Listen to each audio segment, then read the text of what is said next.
I'm Emily. Jake, my older brother by 2 years, is a scientist. He's living his dream of working in research and seems really happy with it, even though he's busy all day. Our son, Mike, is 3 years old, just like Jake. He loves watching and trying out new things. Right now, he's really into the goldfish he caught at the fall festival. Our daughter, Sarah, is 1 year old. She loves to eat, and her chubby cheeks are just so cute. She brings so much happiness to our home. Life is pretty good for our regular family, except for one thing. Emily, what are we having for dinner tonight? Mother-in-law. Just as I was trying to calm down my crying daughter and finish cooking dinner, the doorbell rang without warning. My mother-in-law strolled into our house, as she often does around this time. While it's not always on the same day each week, her visits are frequent enough that my son hardly even glances away from the TV. My goodness, fried food again. That's not good, too oily. You should take better care of Jake's stomach when he comes home tired from work. It's not good for the grandkids either. But Mike really enjoys it. Well, that's because you only give him junk. Look, I've made a creamy vegetable stew and minestrone for you. It's important for the kids to get used to Western food from an early age. My mother-in-law began setting the table with the large containers of creamy stew and minestrone she brought. It's a lot, enough to last for at least 3 days, and I felt a bit disheartened just looking at the stew, which was mostly carrots and cabbage.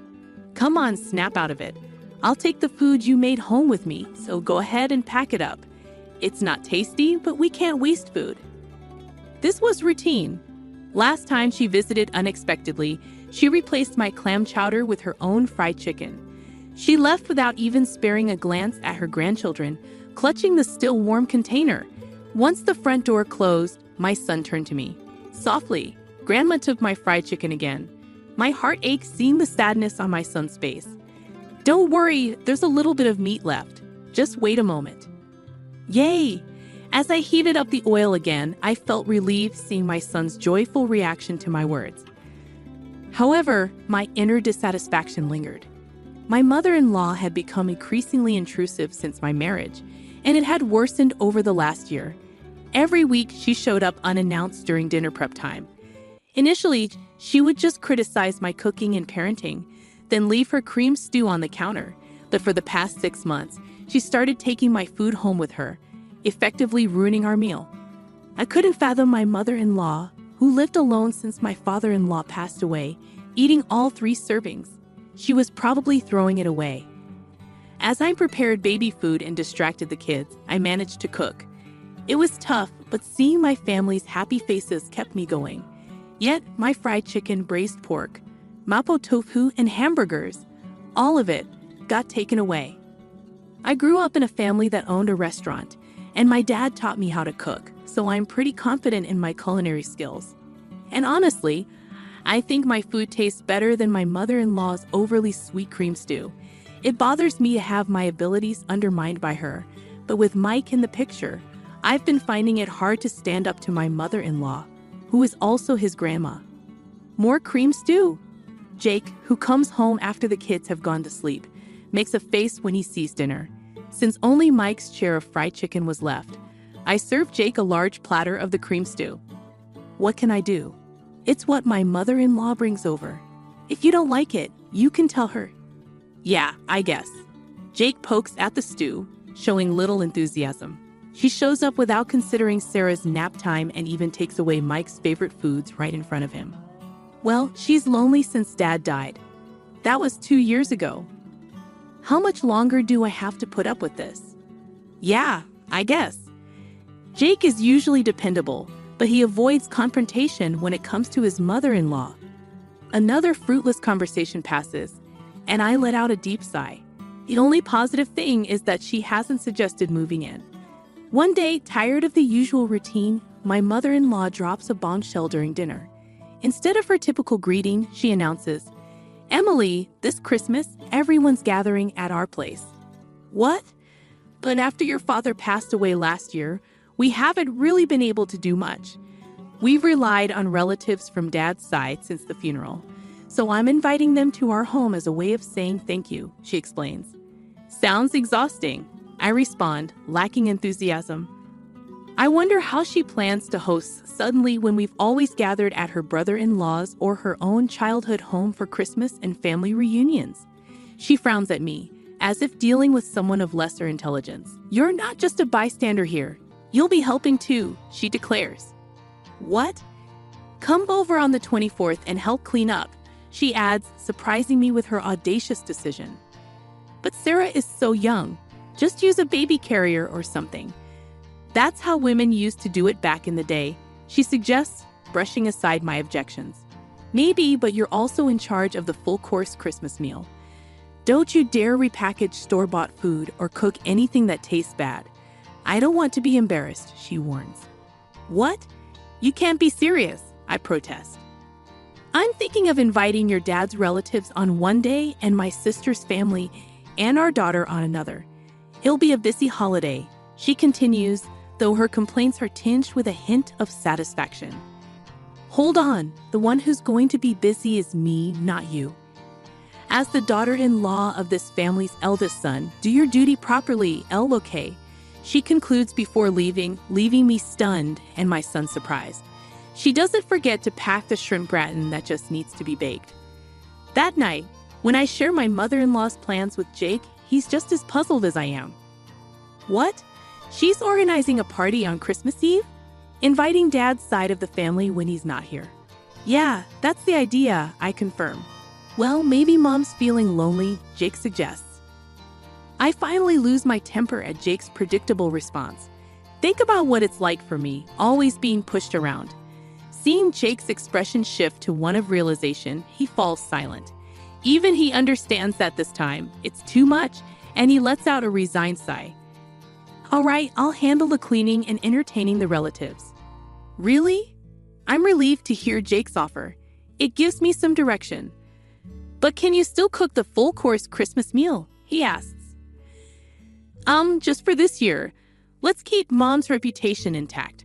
Plus, everyone in the family loves your cooking, he pleads, eyeing the meatloaf his mother left for us. I mean, it's hard to say no after making a concession, he adds. Fine, just for this year. Thanks, man. I can't wait for Emily's Christmas feast. I say, grateful for his understanding. Geez, you're in high spirits, aren't you? Jake remarks, smiling. Being praised isn't so bad, and I don't mind cooking for people. So I prepare myself mentally, knowing it's just for this time, and agree to prepare a full-course Christmas meal. When I inform my mother-in-law that Jake will stay over to help with cleaning, she makes a displeased face and says, "How could you let the man of the house do such things?" But she seems reasonably satisfied, seeing Jake bustling around at his parents' home for my sake. Then comes Christmas lunchtime.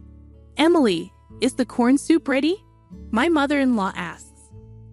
I'm preparing the croutons now, I reply, scurrying around the kitchen to get the carpaccio and corn soup ready. You're so inefficient. I'll bring the food myself, she criticizes. I'm sorry. If you're going to complain, try preparing a meal for 20 people. It's really, truly exhausting, I retort, feeling the strain of the day. Finally, the serving is done, and I sit down at the party, relieved to have made it through. Jake seems to have settled our daughter down for a nap in another room.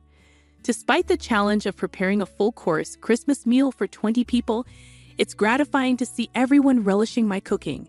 However, this feeling of satisfaction is short-lived. This quiche looks so beautiful. It's like something you'd buy, someone compliments. Ah, thank you, I reply, feeling a bit uneasy. You're good at flattery. This carrot slaw is perfectly balanced with the vinegar.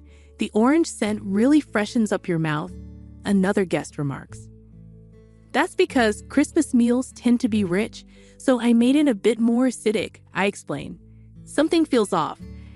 Every time someone tries to praise my Christmas cooking, my mother-in-law interrupts with her own commentary. Finally, Sophia, father-in-law's sister, unwittingly unveils the source of the awkwardness. Emily, your mother-in-law is such a great cook, isn't she? Excuse me? I respond, taken aback. Unfazed, Sophie continues, did Olivia make this entire Christmas feast? That's amazing. Huh? I haven't cooked a full-course Christmas meal in ages. I was going to leave it to my daughter-in-law, but she's absolutely terrible in the kitchen and she never comes by. Even when I offer to teach her, my mother-in-law chimes in, completely disregarding the truth. I'm left dumbfounded by her audacious claims. Oh, Emily, you should really take after Olivia while she's still well. Jake might miss the taste of home sometimes, you know? The way to a man's heart is through his stomach. She adds, seemingly offering advice but actually delivering a veiled insult. Daniel, a relative nearby, laughs, adding to my discomfort. You know, Olivia, that pork belly stew you made last time was delicious. It's amazing you can cook both Western and Japanese dishes. It's not that big of a deal, but I'm glad you enjoyed it. My mother-in-law replies with false modesty, knowing full well that the pork belly stew was my creation. As I stand there, stunned, she silently mouths, "Go along with it." It becomes apparent that she's been claiming credit for all my dishes, including the Christmas feast, and sharing them with the family. Now she wants me to go along with her lie. No way! Especially after all the times she criticized my cooking. Even though I want to speak up, I feel overwhelmed by the crowd and can't find my voice. But then my son comes to the rescue. Mom, this omelet is really tasty. It looks different than usual, but your omelets are always good. His young voice cuts through the noise, silencing the adults. Oh, Mike, this is actually quiche your grandmother made. Sophia tries to cover for him, probably out of kindness, but my son is adamant. Huh? But it's tasty, so it's got to be Mom's omelet. Grandma's omelet is super sweet and gritty. It doesn't taste good. He insists passionately, waving his hands around, leaving the adults looking puzzled. Of course, my mother-in-law panics. Emily, don't teach the child to lie. Excuse me? Who's the one lying here, Mom? Am I a liar? Mike looks up at me, his face full of uncertainty. That's when I felt my anger rising. I felt silly. I didn't care what people thought of my mother-in-law or Jake. I tolerated her because she's Jake's mom and Mike's grandma, but turning my grandson into a liar just to save face? That's not right. If she's going to make my child lie, I'll stand up for what's right, even if it means being seen as the bad guy. I took a deep breath and stood tall. Mike isn't a liar. You're the one lying, Grandma. Huh, she looked surprised. She probably didn't expect me to confront her. I stood up and pointed dramatically at the table. I made this entire Christmas meal, including the corn soup, from start to finish. What? The room erupted in shock. My flustered mother-in-law began to panic and shout, Wait, Emily, you're lying. Are you out of your mind? I'm not lying, Sophia. You said you got the pork belly stew from Grandma, right? I turned to Sophia, who looked surprised. Ah, yes, it was delicious, Sophia admitted. I made that too, I revealed. Huh? Sophia looked bewildered. You're terrible, taking credit for Jake's mom's cooking and trying to frame her. You're the worst daughter-in-law. Then can you tell me the recipe for the pork belly stew, mother-in-law? I challenged. What? Well, she hesitated, then suddenly exclaimed, It's a secret. It's a secret family recipe, so I can't tell you in public. You don't have to give details or measurements, just the basics, I insisted. Even the relatives who were disgusted by our petty fight started to see who was in the right. Emily, that's enough. My husband Jake intervened. He had apparently finished putting our daughter to sleep and silently appeared near the door, restraining me with a stern voice and face. My mother-in-law clung to Jake as if he was her ally, looking like a tragic heroine. Jake, what's up with your daughter-in-law? She's calling me a liar. That's awful, Mom. You're the awful one here. What? Mother-in-law's mouth dropped open. This entire Christmas feast? Emily made it all? Yes, she did, while taking care of the kids. Trying to take credit for it is pretty low, Jake, I affirmed. Sophia, the only thing Mom made is that massive bowl of creamy stew over there. Have you tried it? Jake pointed out. Huh? Yeah, Sophia responded, visibly shaken. Yeah, it was insanely sweet, wasn't it? Mom thinks if it's sweet, it's tasty. She's always been so cautious about salt and oil, but uses sugar with no limits, so all her dishes taste like a block of sugar, Jake explained. Is that so? The pork belly stew was probably made by my daughter-in-law too. If you got any other dishes from Mom recently, they were likely made by Emily, Jake continued. Really? Even that meatloaf? Sophia asked. That was me. And the mapo tofu and shrimp gratin. That was me, I confirmed. Everyone in the family was disillusioned with mother-in-law because of her own son's revelation. Isn't that right, Mom? Jake challenged. Mother-in-law, exposed for all her lies, started panicking. It seemed like she had given up on lying and was now trying to appeal to Jake's emotions. Why? Why are you siding with your daughter-in-law? I'm your mom, she pleaded. I didn't want to have to say this either, Mom, Jake responded solemnly. I thought you were just lonely because Dad isn't here, so I've been having Emily put up with you. But this isn't anything but harassment towards her. There's no reason to protect you anymore. Don't see Emily or the kids ever again, Jake firmly tells his mother, dismissing her pleas. He starts cleaning up the Christmas feast and then apologizes to the relatives. I'm sorry for the disturbance this Christmas, Emily. Mike, let's go, Jake says as he takes Mike's hand and stands up. Mike looks at his grandmother and asks, Grandma, where's your I'm sorry? Huh? When you lie, you say I'm sorry, then you get forgiven, right? Isn't that right, Mom? Mike questions. Huh? His grandmother stammers, unable to respond. I get it. You have to be forgiving when it comes to raising kids, but a simple sorry isn't going to cut it, Jake remarks. Seeing his mother's reluctance to apologize, he sighs in resignation. Grandma can't even say I'm sorry, and she's supposed to be an adult. How sad. Let's go home and have Mom's delicious Christmas feast, okay? Jake suggests to Mike. Oh, we left behind a growling mother-in-law and confused relatives, carrying our sleeping daughter and the Christmas feast as we left Mike's house. We went straight to my parents' place and served the Christmas feast. Everyone was delighted and ate with joy. This is what I had been striving for, so my heart was full. Jake, of course, apologized profusely and promised never to let us meet mother-in-law again. The atmosphere at my house stayed uncomfortable. The relatives left, leaving only my mother-in-law and some bland food. The next day, my mother-in-law's sister, her husband, and Jake's sister visited as promised. When they saw the bland food, they laughed and said, "We expected as much." It seems my mother-in-law's lack of cooking skills was well known among her relatives. "So you boasted about hosting a Christmas feast? I wondered what trick you'd pull," they teased. "Maybe you're just jealous of Emily, who's good at cooking and praised by Jake and Mike. Sorry for the inconvenience," they added. After hearing the details from Jake, my sister-in-law thanked me for my efforts. I'm sorry for jumping to conclusions. Turns out Sophia also enjoys cooking, and we bonded over a recipe for braised pork belly, she said. The misunderstanding with Jake was cleared up, and I found new friends who share my cooking hobby. I felt refreshed, enjoying a carefree Christmas.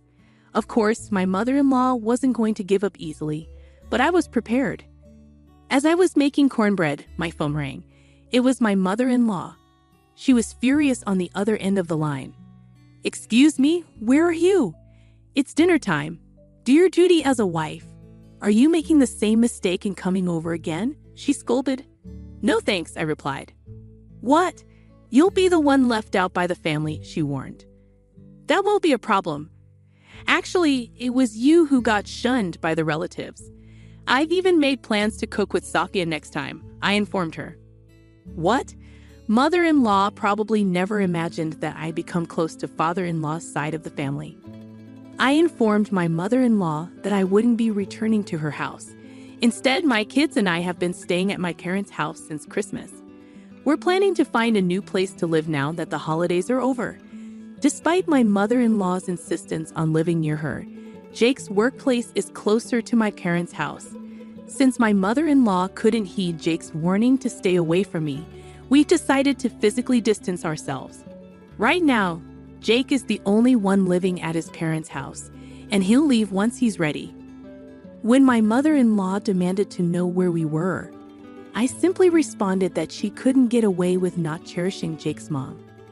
However, I reminded her that both Jake and his sister had forgiven her, so it was okay.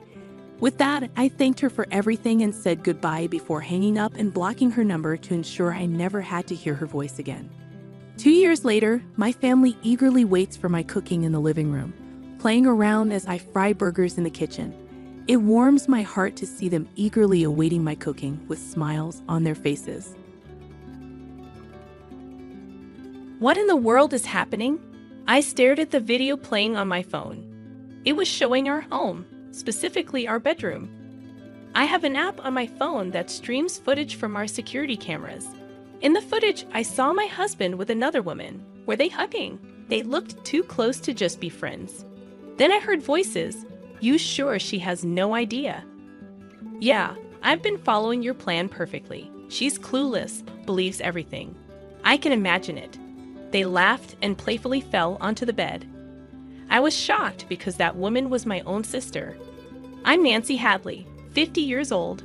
My husband David, who's turning 55 this year, and I have been married for 20 years.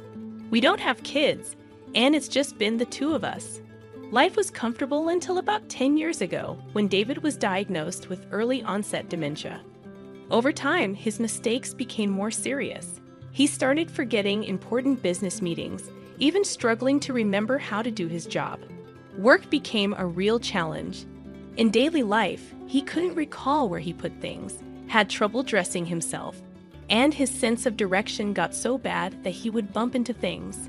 There was even a scary incident when he left the kettle on the stove, almost causing a fire.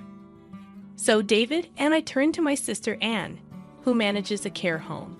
Following her suggestion, we had him tested at a hospital, and that's when he received the diagnosis of early onset dementia.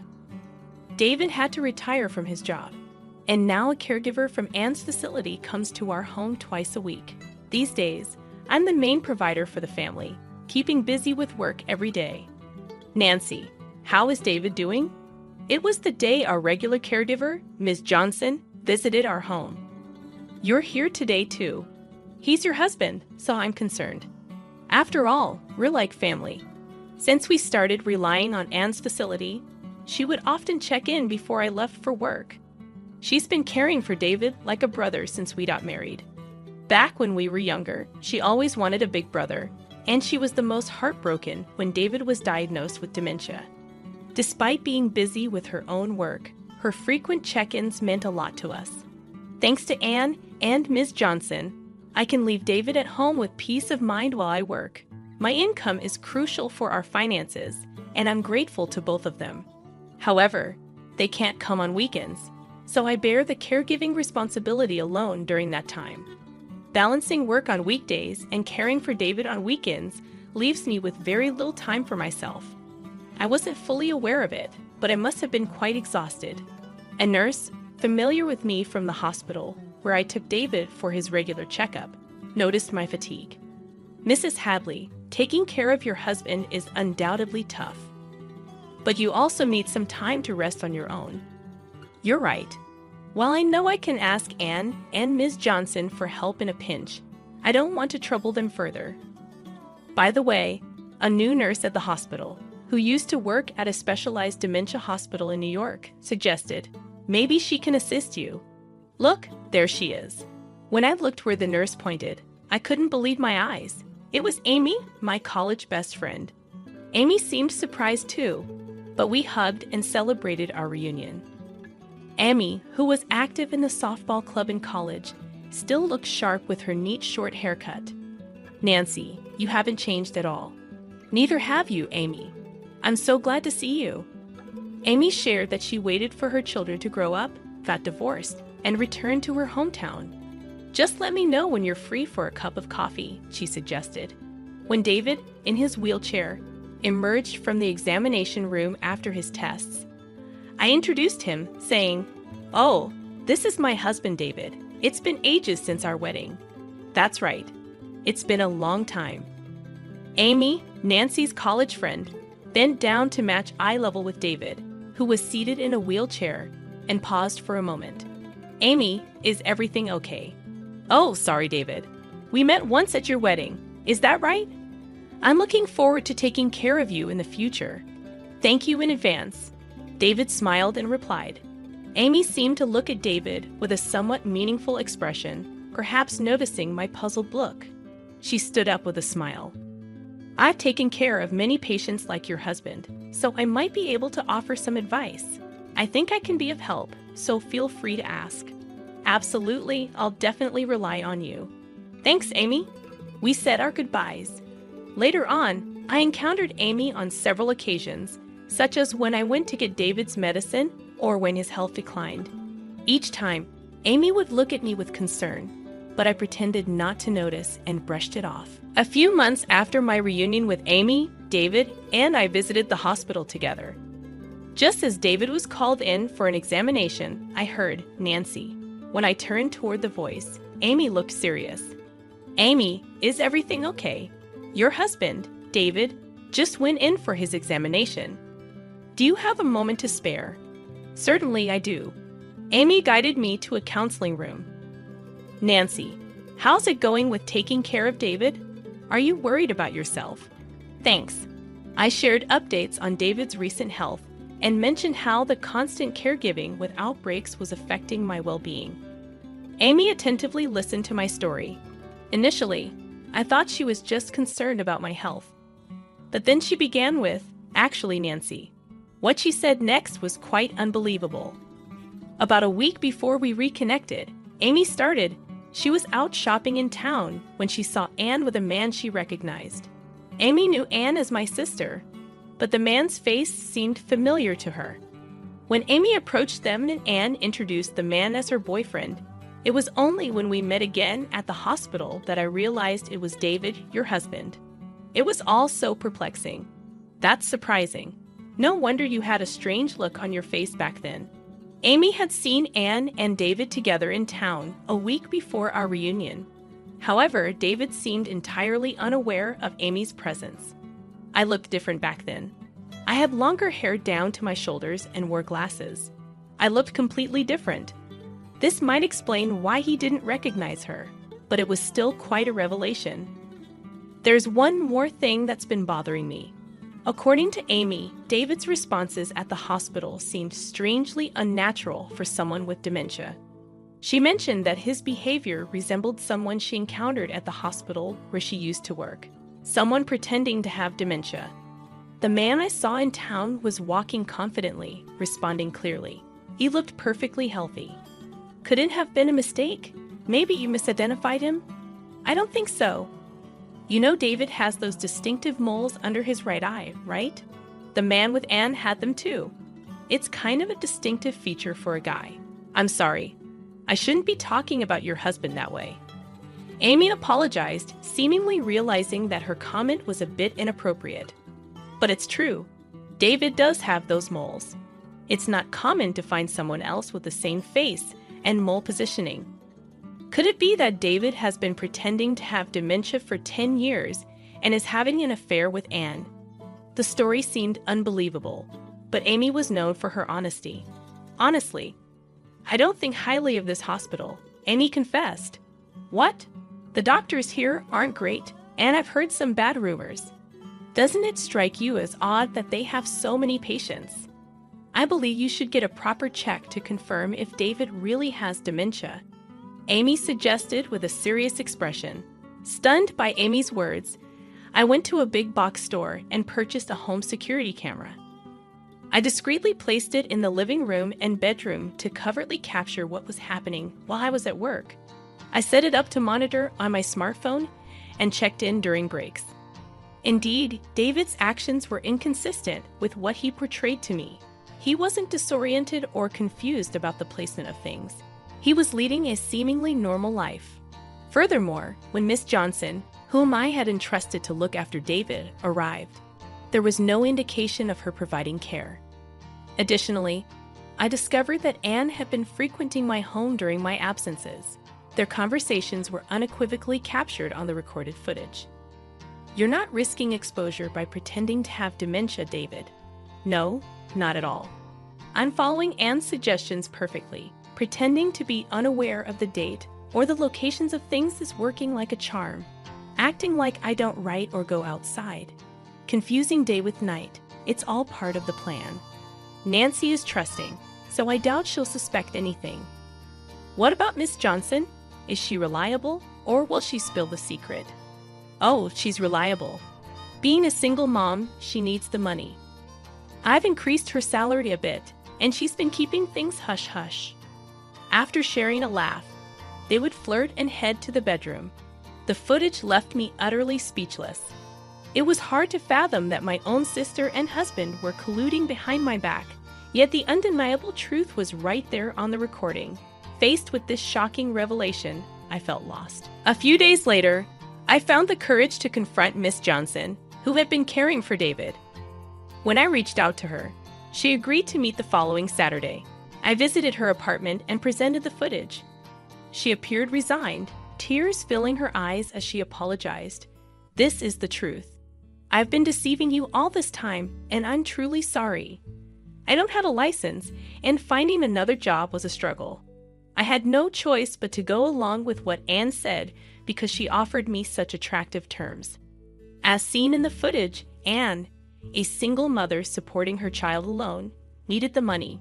However, she grappled with guilt as she realized she was aiding in deception. Her guilt led her to share her testimony with me and provide copies of receipts, daily reports, and her diary from that period. Regardless of my financial struggles, what I did was unacceptable as a human being. I am truly, deeply sorry. She continued to express remorse repeatedly. In addition to the evidence and testimony from Miss Johnson, I decided to gather more proof. After meeting with various involved parties and learning their perspectives, I consulted with my lawyer and opted to confront David and Anne at the site of their affair. On a typical weekday, feigning my usual work routine, I lingered near my house. When Anne arrived and it appeared to be the opportune moment for the two of them, I returned home, capturing the scene. Caught off guard and unable to escape, they panicked. With a cold tone, I said, "I know everything now, David. I heard you messed up your cherished job, got sidelined, and grew to dislike your work." These were details his co-worker had shared about David's conversations with colleagues. There's nothing left for me here. Nancy is earning well. I want to quit and live a relaxed life. Observing my composed demeanor, David hastily began to confess. It wasn't my idea. Anne seduced me. She suggested we pretend to have dementia, be supported by you while you're at work, and meet as much as we want. Even Miss Johnson had been recruited by Anne to serve as an alibi. David's words seemed to place the blame on Anne rather than me. Upon hearing David's accusations, Anne became hysterical and erupted in anger. What the heck? David was fully on board with the plan, and now he's trying to evade responsibility. That's cowardly. Shut up. You're the one who kept pushing me into this. I just went along with what you said. As they bickered stark naked, my heart grew colder. I couldn't tolerate the situation any longer. That's enough, both of you. Get out. I threw their clothes, along with Anne's purse scattered on the floor, out of the living room window and then closed it. Despite their persistent banging on the window and pleas for an explanation, I ignored them, closing the curtains. When their attempts to communicate persisted, I sent a message on WhatsApp stating, "Be quiet. If you don't want the cops called, leave now." Suddenly, they fell silent. For the next few days, they continued to visit the house and send messages on WhatsApp, which became increasingly irritating. So, I sold the house and relocated to a weekly rental apartment. When David was diagnosed with dementia, I proactively changed the title of our jointly owned house to my name. Considering David's retirement and diminished ability to handle financial matters, I thought it prudent to avoid potential complications if a dementia patient had decision-making authority during an emergency. Unexpectedly, I was able to sell the house for more than anticipated and use the proceeds to quietly purchase an apartment. While I hadn't anticipated this specific situation, I must commend past Nancy for her foresight. Subsequently, I initiated a divorce from David and asserted a claim for the division of assets. Whether or not David has the means to comply is inconsequential. It is a declaration that they inflicted this upon me. I will neither forgive nor forget. After the divorce, I heard through the grapevine that David remarried and now resides in Anne's house. However, it appears that their new life together is not thriving. While this is purely speculative, I believe David and Anne might have been swept up in the excitement of their affair. Marriage brings a different set of challenges, forcing them to confront each other's realities, acknowledge differences, and at times turn a blind eye. Coping with these complexities must be challenging for a couple who tied the knot in the aftermath of an affair, especially considering both sets of parents have already passed away. The house that David and I once called home has already been sold. David is left without a place to return to, and with no other family to lean on. They must confront their challenges on their own. Frankly, I couldn't be less concerned. I would say they are facing the consequences they rightfully earned. Thanks to Miss Johnson's revelation, Anne's facility lost its license and was forced to shut down. It appears the facility wasn't generating enough profit to repay the bank loan taken when it opened, leaving Anne with a substantial amount of debt. It seems like an appropriate price for a sister who stole her sibling's husband. The dubious doctor who issued the fraudulent diagnosis also faced repercussions. Following the incident, his staff, including Amy, resigned one by one, rendering it impossible to sustain the business and resulting in the closure of his clinic. Evidently, he had been accepting requests from questionable sources, providing false medical reports as he did for David, and, in return, receiving patient referrals. This unveiled the truth behind why he had a considerable number of patients despite lacking the necessary skill and a reputable status. Discovering the truth was a shock, and I couldn't help but be appalled by the audacity of some doctors. However, I acknowledge my own responsibility in this matter. I was overly trusting, believing my sister's words and the dubious doctor's assertions without questioning them. According to Amy, I tend to be too kind and overly trusting. I've always been averse to doubting people, but lately, I've been reflecting on the need to scrutinize information more and think independently. On a brighter note, Amy seems to have secured a new position at a large general hospital in the neighboring town. Her work experience at a New York hospital garnered respect, and she has already earned the trust of her colleagues enjoying her work. Following Amy's suggestion, Miss Johnson also found employment at the hospital cafeteria. Wow, adorable. Amy's eyes lit up at the sight of a puppy frolicking with a ball. This little guy is a male miniature dachshund I brought home about a month ago. He's become my cherished companion, offering solace to my heart and body after long days at work. Since the arrival of this pup, Amy has started visiting my apartment more frequently. He's just so cute. I can't resist coming to see him, she claims. However, in reality, her visits are driven by concern for me, though she won't admit it. While I've lost my husband, I now get to relish enjoyable moments with my best friend. I find myself thinking that a single life, enjoying the company of a female companion, doesn't sound too bad after all.